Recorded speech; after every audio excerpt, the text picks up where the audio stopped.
Hey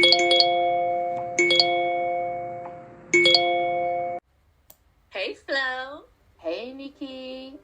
do you have your coffee ready? Yes, girl, I'm ready. Are you ready? Yes, let's get into the chats. Let's get into the chat. Hello, Miss Flo. How are you Good today? morning. I'm doing great, Nikki girl. How are you? No, I am awesome. Awesome. So, I'm so excited about today's topic because it's August, and on August 9th, we in South Africa celebrate Women's Day. It's Women's Day. Yay! Do you And do you also have that thing where you say Happy Women's Month, or like how nowadays we make it a whole month thing, Youth Month or Heritage Month, Women's Month.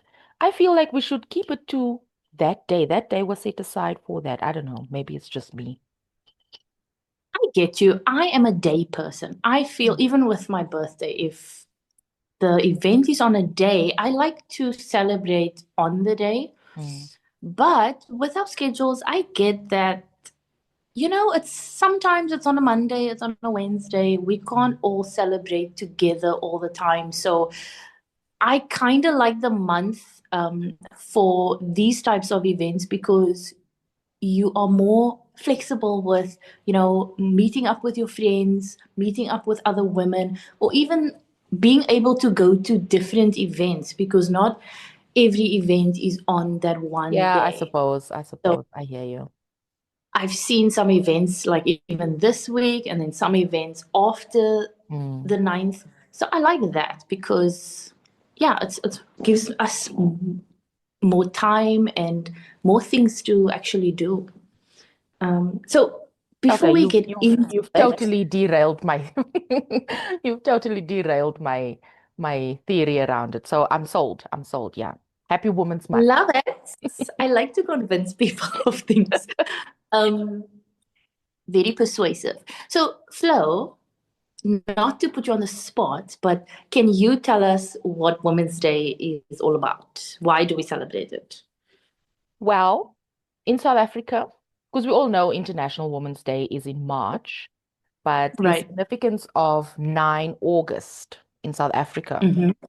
is when there was this historic march to the Union buildings where over 20,000 women protested the apartheid pass laws. And if you know, back in the apartheid days, what the pass law was, people of color had to walk around with what they called a dompas, like a Mm. separate ID book, that Yeah. shows you actually belong in society, which was the most ridiculous thing. I mean, you had to prove your humanity in essence, you know? And Right. there were these women who banded together, who rallied up, and they took a stand and they marched to the union buildings to abolish this law. And it was a big movement in our social justice and a lot of our radical feminist movements back then. So yeah, I mean, there were women like Lillian Goy, Helen Joseph. I mean, you hear these names when you're growing up, but you don't really know. And I think a lot of people in South Africa also don't even know, why do we have Women's Day? We know that this happens, and we know we Yeah. celebrate, and there's, different events that we go to, women empowerment events, but do we recognize those Rahima Musa and Sophia Williams de Bruyn, significant women who paved the way for us to have this celebration, who said, no, we don't need this sort of segregation. We don't need this marginalization. We don't need this, you know, uh, degrading even of Yeah. people of color, of women in particular. And it brings me to the point where the phrase that's coupled with that, watinta bafazi, watinta mukoto, you strike a woman, you strike a Mm. rock. And for a Yes. long time, I battled with that because why do women have to be the rock that you need to strike? Why are Yes. we always the one that has to be the one taking up arms? Why are women always in the forefront having to, that sort of thing? I battled a lot with that. But the significance of it is we are strong forces. When you look at how much it takes to change a narrative, when you look at how much force it takes to even just move something in a family, it's generally approached by the woman. The woman is that rock that brings about a significant change in many, many aspects, and not always in violence or in politics, but in a gentle manner. And I think that's where Women's Day in particular here is so significant, because it wasn't women going to war in the natural sense of war. It was women taking that space to say, let us bring this country together, let us bring our children together, let us bring our families together, and move this movement in a beautiful, gentle way. That is so beautiful. I got some goosebumps when you were quoting that famous line, I think from a song they were um, singing, or Mm-mm. that line, I can only say the English, is you strike a woman, you strike a rock. And for me, just touching on some of the things that you mentioned earlier, is I'm a bit guilty of not really taking a look at the past, not knowing, or not that I don't know, it's more of it's not relevant, in my daily life, about what women had to overcome, what steps they needed to take. And there's this, taking for granted what is now, and sort of just thinking about the struggles that we have now, because sexism still exists. So we have our struggles and we focused on those things, and we forget that, I could not live in those times. Right? I wouldn't be able to accept that non humanness, that idea that I don't have rights as a, I And can't fathom that. agency. I Yes, mean, I for us now, cannot. we are so vocal, we are so radical, we have the privilege. Even when we look at and we dissect privilege, there's various levels of what we are privileged to now, to actually speak out, to actually be in parliament, to, draw up petitions, to start marches, to, those sort of things. I mean, access to healthcare, basic needs, those sort of things that you think that, yeah, we take it for granted, like you say, that inclusion of, but there are women who paved the way for us. There are women who took a stand. There are women who put themselves in the firing line so that we Yes. can actually have these privileges. Yes. And this year in particular, as you know, it's my first year really back from South Korea. So I'm experiencing South Africa in a much different way. I guess I'm more mature because, I haven't been here for almost 10 years. Mm-hmm. And thinking about Women's Day today and this month feels so different to me. It's actually, now I'm having this awareness of what women had to go through. And I mean, just to have this talk, I had to research about it. And even just with my feminism, getting more real within myself, I am more interested in, the road that women paved for us to get to this point. And if I just think of the strength it took for those women to not just recognizing what their needs are, but making that decision to fight for it. I think it's so incredible. And I just like that we have this month, this day to really think about that and honor that and celebrate women and celebrate their strength. It's something I hope we never forget. It's so important, no matter how far we are, no matter how different some women's experiences are now. We have to remember what women went through and what they had to do to get us here. Mm. That's How you just say? something, yeah. It's how you say that as time moves, you consider the relevance of the past, right?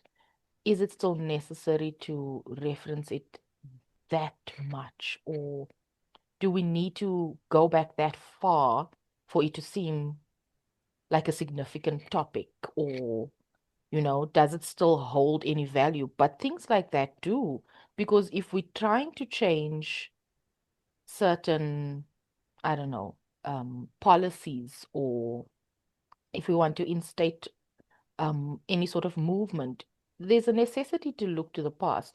There's a very good friend of mine, he's a language activist, and he used to say, we look to the past to create the future.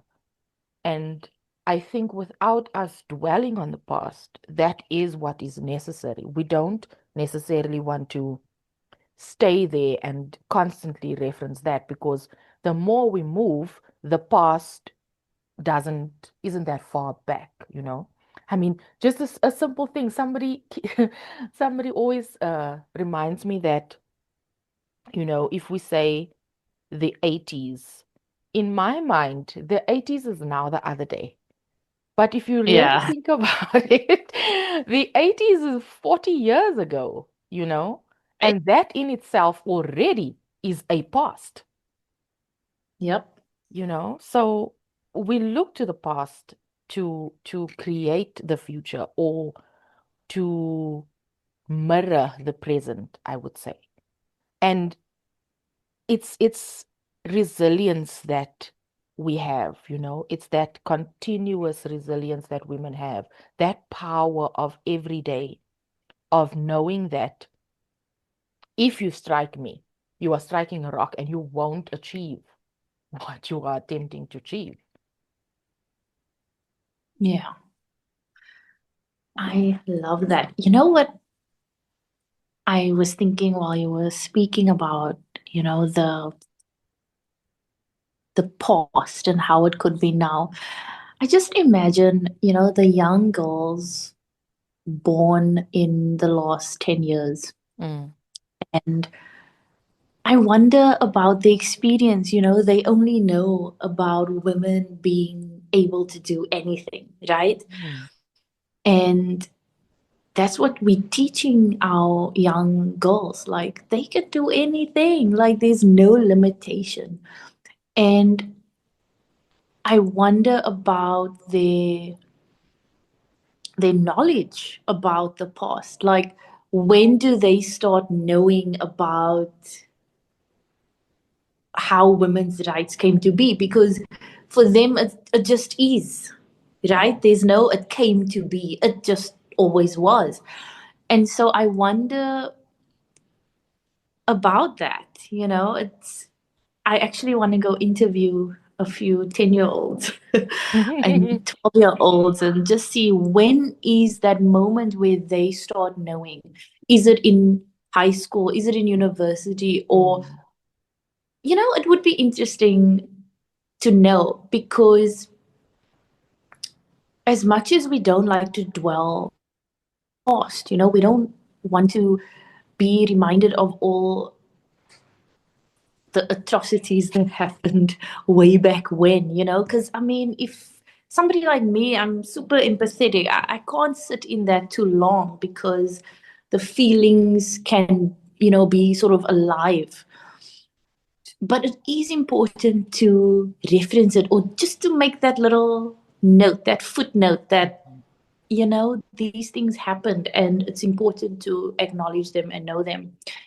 But I also love that in today's age, there's a lot of celebration, and not so much political heavy talks or events. There certainly are, but a lot of women choose the route of just celebrating being a woman. So I want to know, what do you celebrate most about women, about being a woman? What are your thoughts?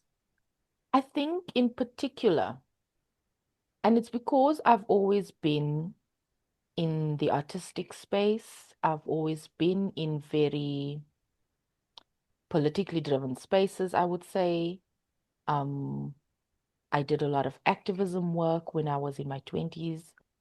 So the empowerment part of it has always been a big deal for me. I've always performed at various events where, it's centered around women and girl empowerment. I've always done talks and work, with charity groups, and that is a big point for me in terms of my celebration, where there are these big events that we go to and we dress up and there's performances and it's joy and it's good food and there's people that you meet. That for me is the big celebration around women, where you're able to just come into a space where you are held, where you are seen, where you are validated in whatever class you fall, in whatever race you are in. It doesn't matter if how feminine you are a woman in that space and you are held on that particular day. And it's so beautiful for me. It's very, very beautiful. I love how, and people will argue that yes, it's commercialized a lot. It's, reduced to performative gestures, I suppose. But when we celebrate, especially as South Africans, we have many, many different languages, we have different cultures, and it's vibrant and it's color. That is celebration to us, and it's music, and it's loud, and it's dancing. And I think we need to see more of that when we want to say, yes, we are celebrating women, but we want to also not make it so heavy all the time, not to take away from the heaviness of it. We obviously recognize the significance of that, but we want to celebrate, you know, and that's what I celebrate. I celebrate the actual space that we create all the time for girls and women and femme bodies to come and feel empowered in any sort of way. That is my celebration. I like that. I actually have a similar attribute that I love about women. It's our ability to create the space for ourselves, Mm, right? And that even goes to way back when we refused to be silent. We created our own movement, we created our space. And what I love about just women in general, it's not even specific to Women's Day celebrations, but the ability for women to create that space for us to come together in a safe space, and safety in terms of our physical safety, but also in terms of, like you say, just being free to show up as you are. mm, And we create so many beautiful spaces. Like you talk about the events. I love those. I actually have joined quite a few groups since I've been back home. And it's such a nice experience when you are part of such a big group of just women. mm, It feels so it feels like you're part of something It's community. beautiful. It's community, but in a different space because, before I didn't really focus too much on people, as specific groups. For me, it's all about diversity. I love the diversity of things. But I've noticed that when I'm just with a group of women, there's, I don't know, there's a wave or frequency of empowerment, of solidarity, of it's just such a beautiful vibe, a beautiful feeling. Solidarity. And I love that. I love that. yeah, so I do love that about women. And another characteristic I love about women in particular is the resilience they have, right? And when we think of resilience, we always think of the ability to bounce back, but the way I'm thinking about it is also that women have so much capacity to hold space for everything, They are often the nurturers, the carers, the mothers, and they don't only take care of their children, they take care of everybody else, And often they sacrifice themselves a little bit or a lot. And I think it's so amazing for someone to have that capacity to not only have so much space and capacity, but to be able to give it to somebody else. Like, you carry so much and so many people, and a lot of women, you wouldn't even say it, They just do it so well because it's every day. It's women's way of life. They just have to do so many things during the day. And the fact that they can get up the next day and do it again is amazing to me. And that sort of thing looks different in different demographics as well. We wanna look at it from a holistic point. But if you look at the intersectionality in South Africa, how that empathy, that space, that community, that resilience, as you say, it you can even make it many stories, because it looks different in various regions. It looks different in different communities. It looks different in language even. Like with how we are dissecting it in English, it looks different culturally as well. To us, it may seem like resilience. It may seem like, you need to find some way to move through the day or whatever circumstance you have. But in a different culture, that is a way of life. That is the expectation of that woman. That is the expectation of that community of women, And sometimes I Yes. think we place such a distant, yeah, we distance ourselves from nature so much, whereas that that thing we call resilience, where it's looked at as something that's built out of circumstance or so, I think innately women are just have it. Somehow nature just decided these ones we will make them the strong one. We will make them the strong one. Exactly. Exactly. And when we look at, women, we're not, strong or strength. Yes, we can say women are strong and, they have a lot of strength, but it's often when she's going through a lot of adversity. Mm. Oh my God, you're so strong. You're so much stronger than I am. It's about her going through some suffering. Okay, that's why Mm. she's strong. So when we think about just positive things about women, we don't think about strength, because we don't want to think about suffering all the time, Yeah. right? That's not the goal of life. But what I'm thinking about is the more positive sense is that, we joke that women can multitask and, they can do all these things and men can't, and whatever the discussions are or the jokes are. But when you really think about the capability of women to, I don't know how they do it.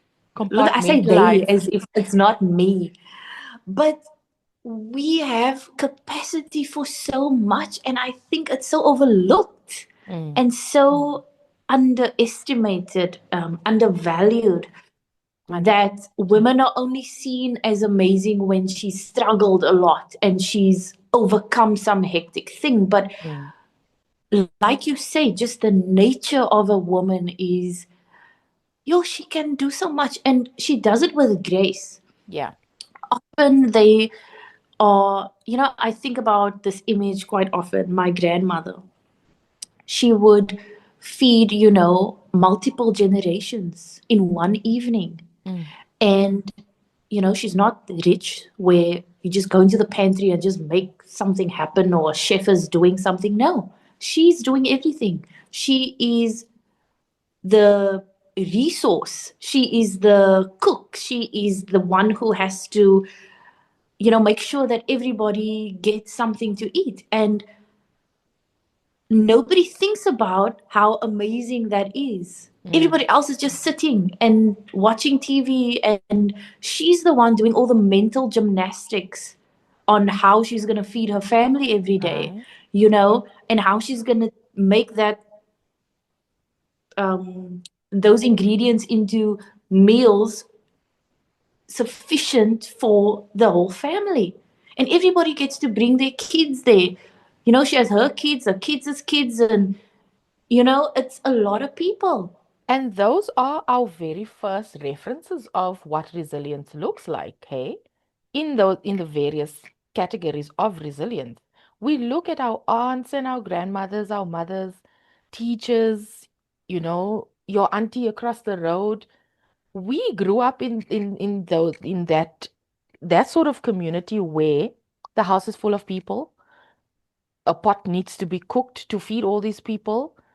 I don't have much in the cupboard. How am I going to make this work? And that's practically every week, or, Sunday lunch. I don't know if you guys had that tradition where all the families come together and it's a big Sunday lunch, and it's your grandmother or it's auntie who's running the show. And Yes. table gets set and the day is moved. People are dressed. It's generally that one matriarch there that's running the Yes. show. We Yes. don't think about it enough. We don't recognize that unsung hero, you know? Exactly, because it looks so easy. Yes. It looks so easy, but I don't know about you, but when I have to plan an event, it's a lot of work. I'm tired. I want to give up. I want to cancel it, a I week before the time, because I'm sick of it now. I'm the opposite. I love doing that sort of thing because I I grew up in a cannot. very large family and we were always doing stuff. And my one of my first businesses was event management. So that sort of thing, I love it. But I get what you're saying. It's exhausting. You have to think about every little detail. You have to think about every small little thing that comes up. And I'm the type of person that I plan so far ahead that I'm usually done with my planning and execution days before the thing actually. Then just sitting and I'm like, okay, I wish this was done already, you know? Right.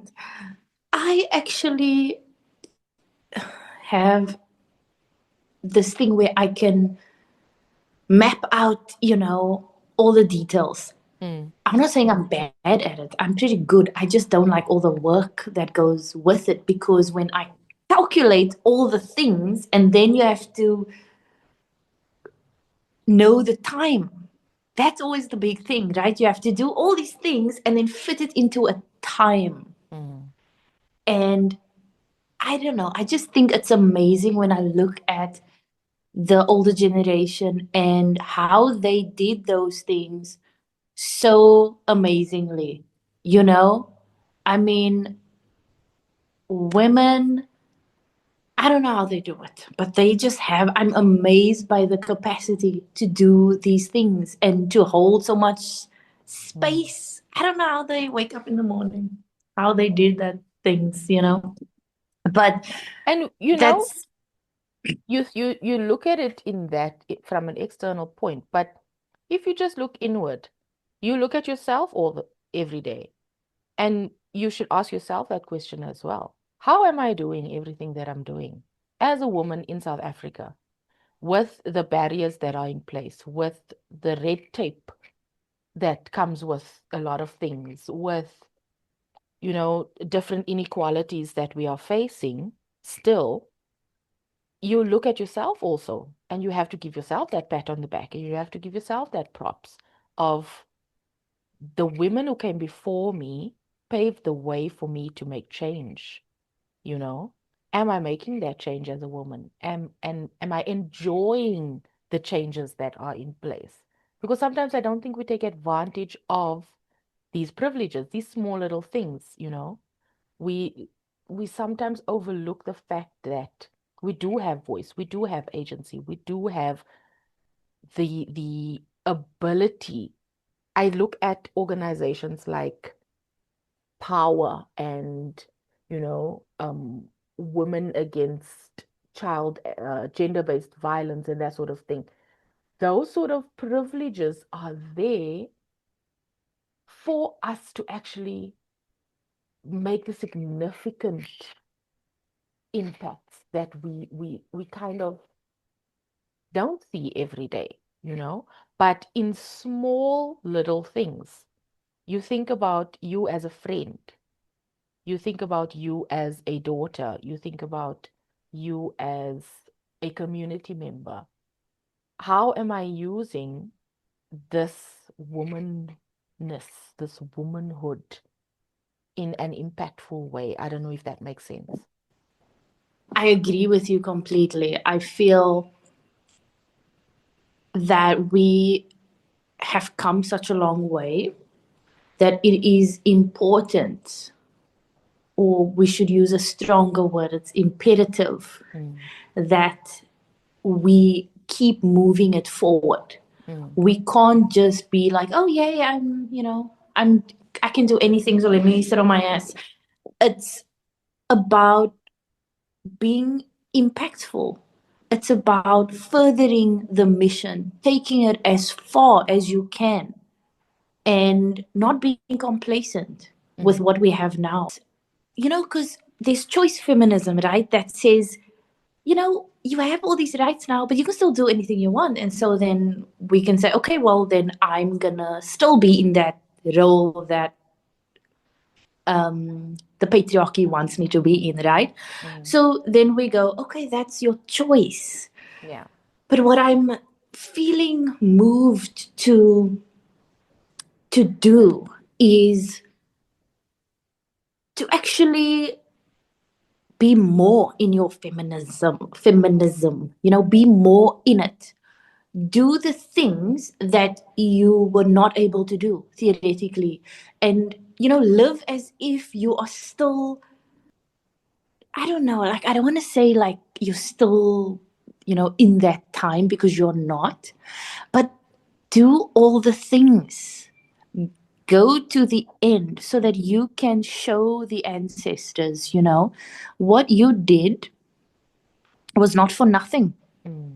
What you did means something, and what you went through and what you fought against, it was important.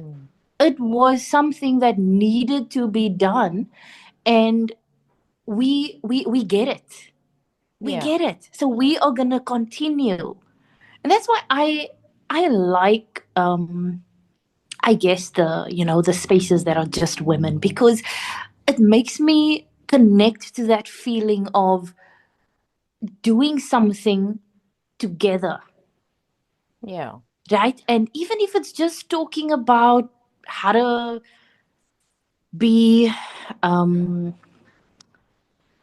more, I don't know, how to start a business or how to take care of your finances, whatever the group is, even if it's just going hiking, Mm. it feels like we are connected in a big way, and we are connected to that movement of women standing up for themselves, women showing up for them, for the group. And Like, it's a collective, it's not all about individualism. yeah, And that's the I thing just that I want wanted us to to say. keep at it, like, go get the thing, do the thing. You feel seen, you feel recognized. I'm just thinking to what you said earlier about when do when do girls actually get taught about this? When do kids actually learn about their rights and things? Because I'm around that age. I mean, I'm around kids of that age often. It gets taught in schools at this time, like 8, 9, 10 years old. They learn about their human rights, they learn about, various topics and things in school. But something as significant as representation for young kids of that age, body shaming, that sort of talk. Because you don't question your rights until you are faced with it being violated Remove. or, Yeah. you know, Yes, in jeopardy, absolutely. right? So when you are around kids, you hear what they talk about, and just having that small little moment, because the kids will ask, back in your day, and yeah, it cuts, to know that back in your day was so long ago for them, because you are ancient, actually. But, Mm. just for them to ask, when you were young, did you face this? When you were young, when you were my age, did you go through this? Just to have that small little impact, even, I think has a big ripple effect. And that, pushing forward, as you say, where you can say that when I was that age, this is what was going on in the country, this is what was going on in the community, this is how we faced it, this is what we went through, this is how things changed. Conversations like that happen at a very early age. And I think Yeah. when we all come together as women, it needs to include younger generations as well. Because this Yeah. sort of thing was not told to us when we were kids. No, we can't ask questions. We can't talk even about being bullied. You don't know who to talk to. And I think now, because we have so much voice, and because there are women who have paved the way for us to have that voice, it is so important that we play that role of being the women who shape women. Yes, absolutely. And something that I like to do um, all the time, but especially for this month, because we're focusing on Women's Month, is to have, the women in my life have, something that we do together. Mm, And it doesn't have to be, something extravagant. It can be as, extravagant as you want. But just being able to have a space of our own with intention, and we can just bond, yeah. every event doesn't need to be serious conversations, but sometimes there's, like, you talk about that representation as being able to just be in the presence of, Mm, women without, men. It does something different. It allows different conversations. It allows a different kind of um, energy, between the openness. women. Yes, that openness, that empathy, and we can talk about different things. I think it's so important, and it's something I like to do. And I think, if you have young girls that can be part of that, that really opens up that communication of, what it means to be a woman, what women went through without the school setting. Because I think school will Yeah. focus on history, Yeah. and they don't want to upset the other little kids in the class. So they're not going to, the narrative is going to be very restrictive. But within your family, within your friendships, the young girls that are not just your own, but your nieces, your cousins, your little cousins. That is the space that we need for these little ones to learn what they're not learning in the world, Because you also because learn so much about yourself in that sort of setting. You learn about your family in that sort of setting. yes, I think just about when we get together, us as a family, with the aunties, and I mean, and when I'm specifically just saying just the women, suddenly yes. you hear names you've never heard before. Mm. You hear, of districts and areas where people lived that you've didn't even know that, oh, this one comes from that area, or that one was married to so and so, and this one now suddenly you hear so and so was an activist in wherever and wherever, or Yes. this one was a traveler and they did that, and you're like, oh, so this is why now I'm able to do this, or this is why I like a certain thing because maybe my grandmother was, very skilled in that sort of thing.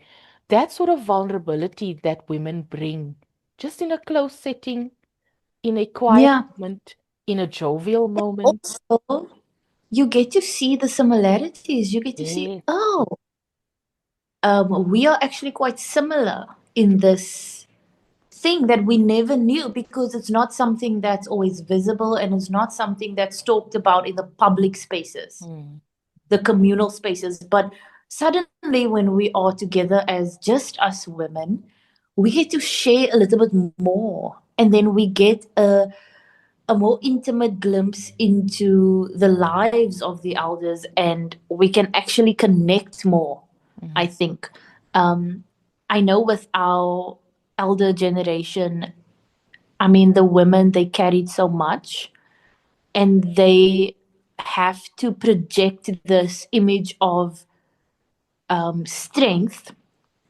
But I think in the public space, sometimes it can be a little cold, or a little like what you were saying is we weren't allowed to really ask questions, mm. you know? And I don't think it's because, you're asking something that nobody wants to tell you. Nothing is a secret, but it's not having the ability to soften, because that was not needed there. We Yeah. didn't need no softness back then. We just needed to be strong and hard, and that's it. And you coming here talking about feelings is going to make us look weak. Mm, So that often looked like, just too harsh. Like, and it creates this wall, I think, you know. But the more we get out of the public spaces, the more we get just into our little groups of women, I think that softens us and creates that bridge between the generations, so that they can see that in this space, there's no need for the hardness, mm. there's no need to prove the strength, because we know it, we see it, we've Yeah. seen it this whole time. And I think once that softness shows, then we can actually see how we are similar, and we are not that different. They've been through so much, and they've been through worse, and they had to, cross the oceans to get to this place. We are just at the other side. And so there is a level of understanding that needs to happen. And I think creating these spaces, and I love this about Women's Month, is that it gives us the opportunity to, it gives us the excuse of, you know, just us women, just us girls, let us be together and connect. Connect. And that's what I'm loving this year. I think where I want us to have the reflection on this chat is where I want to bring our listeners in, is to really consider and reflect on who are the women who shaped us. I want us to think about our unsung heroines, our ancestors, the ones we know and don't know. You know, who are we walking with as women? That is what I really want us to really think about and reflect on. Because I'm just, as we are chatting, I'm just thinking about that resilience. I'm thinking about that strength. I'm thinking about that beauty that comes from that strength. And where does it come from? Who does it come from? And I don't want it to go as far as celebrities or people in the media. I want it to be close. I want it to be the women who we mirror. I think that's where I want us to really think about who are we mirror. Who are we mirror? What is the word, Nikki? Help me out. Mirroring? Mirroring? Mirroring. Mirroring. Just roll the R's. Mirroring. Reflecting. You know, who Yes. yeah, And who's been impactful? You yes. know, who do you look to for strength? Who do you look to as the Who is your woman? rock? Who is the rock? Yes. Yes. Yeah.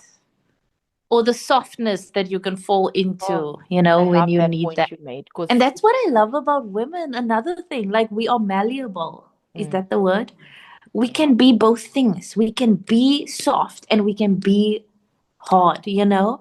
And I think that is the magic of women. And I then we can be anything. We that's literally can birth children and be the CEO. You know? Who else can been do that? part of my meditation focus the last month a lot, because, like, as you know, I run businesses. I have to basically, and I You run are the a mother. household. I am the mother. You know, and there's just a lot going on all the time. I have to be the decision maker in a lot of aspects in my life. I coach, and like there's moments where you just want to be soft, where you just want to just put the bags down, you know? And I think this is a time, and it doesn't necessarily have to be sectioned just for this month, but in particular, where our focus is during this month is that in Afrikaans we say gekoesterde tyd of plek. It's a cultivated space, you know. It's a beautiful space that's created for women to say, come and put the bags down. Be soft, be gentle, be strong in your vulnerability. I like that. I love that. Beautiful. Put the bags down. Put the bags down. Take the earrings off.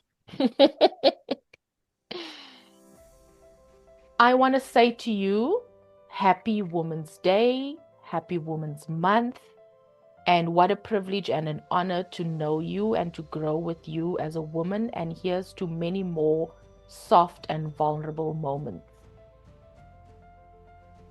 Oh, thank you. That was actually so lovely. I wish you an amazing Women's Day and Women's Month. And I am just equally honored to know you and to have this space with you. And I look forward to, this podcast just blowing up and being something that we as women get to be proud of. Oh, beautiful. I already am. Alrighty, have a marvelous day and month.